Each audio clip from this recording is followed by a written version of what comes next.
काफी समय पहले की बात है। एक राज्य में बहुत ही दयालु राजा था। उसकी अपनी कोई संतान नहीं थी, लेकिन वो चाहता था अब वो अपने राज्य के लिए किसी योग्य और काबिल बच्चे को गोद ले, ताकि वो उसका राजकाज संभाल सके और राज्य की प्रजा का ख्याल रख सके। राजा ने अपने राज्य में एक घोषणा करवाई कि सभी बच्चे राजमहल में इकट्ठे हो जाएं। सारे बच्चे राजमहल में गए और राजा ने सभी बच्चों को पौधे लगाने के लिए अलग अलग तरह के बीज दिए और सभी बच्चों से कहा कि अब 6 महीने बाद आना और मैं देखूंगा किसका पौधा सबसे अच्छा है। 1 महीना बीता और उन सभी बच्चों में से एक बच्चा ऐसा था जिसके गमले में वो राजा का दिया हुआ बीज अभी तक अंकुरित नहीं हुआ, लेकिन वो रोज उसकी देखभाल करता और पौधे को पानी देता। ऐसे ही 3 महीने बीत गए, बीज अंकुरित नहीं हुआ। वो बच्चा परेशान हो गया। तभी उस बच्चे की माँ ने उससे कहा, बेटा धैर्य रखो, कुछ बीजों को अंकुरित होने में ज़्यादा समय लगता है। वो रोज पौधे को पानी देता रहा। देखते ही देखते 6 महीने हो गए। राजा के पास जाने का समय आ चुका था।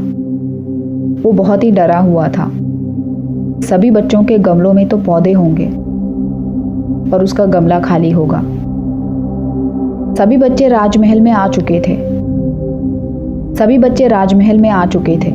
बच्चे बहुत खुश थे कि उनके मन में उत्तराधिकारी बनने की इच्छा थी। राजा ने सभी से कहा, सब लोग अपने गमले दिखाओ, लेकिन एक बच्चा परेशान सा डरा हुआ था। तभी अचानक राजा की नज़र उस बच्चे के गमले पर पड़ी।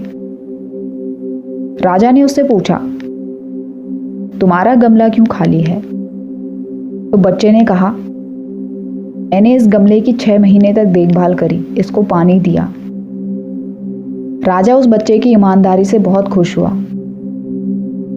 इस बच्चे का गमला खाली है, फिर भी वो महल में आया।